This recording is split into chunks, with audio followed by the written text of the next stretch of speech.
శుభ్రంగా స్నానం చేసి వేడి నీళ్ళు మనం హాయిగా ఇష్టమైనటువంటి వేషధారణ చేసుకుని హాల్లో కూర్చొని ఫ్యాన్ 5లో పెట్టేసి బాబాగారిలాగే కాలు మీద కాలెట్టేయండి. దుఃఖం దెబ్బకు పోతుంది 10 నిమిషాలు, అనుమానం ఎలా చేసి చూడండి.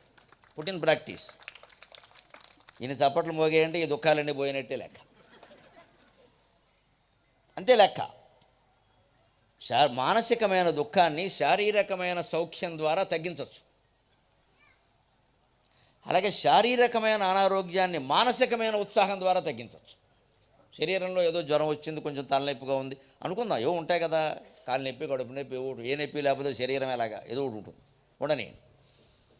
అది ఉందని మన మనస్సుని నిరుత్సాహంగా చేయక్కల. మనకి ఇష్టమైన పుస్తకం చదువుకోవడం ద్వారా, మనకి ఇష్టమైన కాఫీ తాగడం ద్వారా, మన ఇష్టమైన వ్యక్తితో మాట్లాడడం ద్వారా మన మనస్సుని ఉత్సాహపరుచుకుంటే 3 రోజులకు తగ్గే జ్వరం 3 నిమిషాల్లో తగ్గుతుంది. శరీరం ఆరోగ్యంగా లేదని